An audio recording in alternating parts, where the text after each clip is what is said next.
जो इंसान दूसरे इंसान को करेगा अपमान, वो कभी नहीं बन सकता इंसान। क्योंकि परमात्मा, चेतन आत्मा राम सभी प्राणियों के हृदय में रहते हैं। तो दूसरे व्यक्ति को आप निंदा शिकायत कर रहे हैं, अपमान कर रहे हैं, तो आप तो राम को, दूसरे राम को तो अपमान कर ही रहे हैं, साथ साथ अपने भीतर भी जो चेतन आत्मा राम है उनका भी अपमान कर दिए।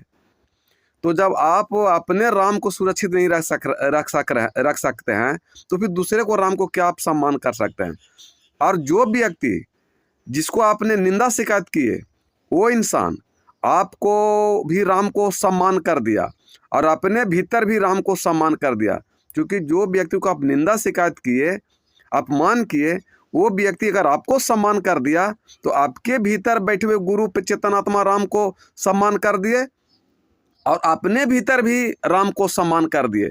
तो जो इंसान दूसरे को भी सम्मान देता है और आप तो समझिए उसके भीतर अब चेतनात्मा राम को सम्मान कर दिया, तो फिर उसको जीवन में कभी भगवान अपमान नहीं कर सकते, हमेशा सम्मान करेंगे।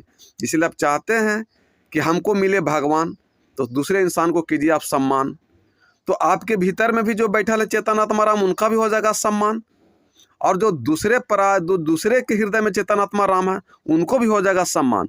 फिर नहीं होगा अपमान, तो फिर आप हो जाएगा महान। तो आप जैसी हो गए महान, तो फिर आप हो गए भगवान। तो भगवान कहीं कुंभ में, जग में, तप में, पूजा में, पाठ में, व्रत में नहीं है। भगवान तो सभी प्राणियों के भीतर में बैठे हुए हैं। तो सभी प्राणियों को देना सीखिए सम्मान, तो आपको मिलेगा सम्मान।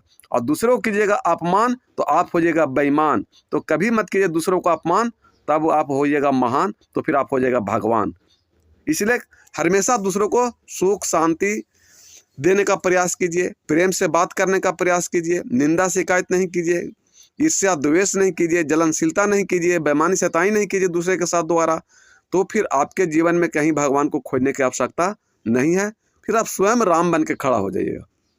इसलिए सब मनुष्य को, सभी प्राणियों को दीजिए सम्मान, मत कीजिए अपमान। नहीं तो आप कीजिएगा अपमान तो आप हो जाइएगा बेईमान, और सभी प्राणियों को दीजिएगा सम्मान तो आप हो जाएगा इंसान, बन जाइएगा भगवान। बोलिए सद्गुरुदेव भगवान की जय।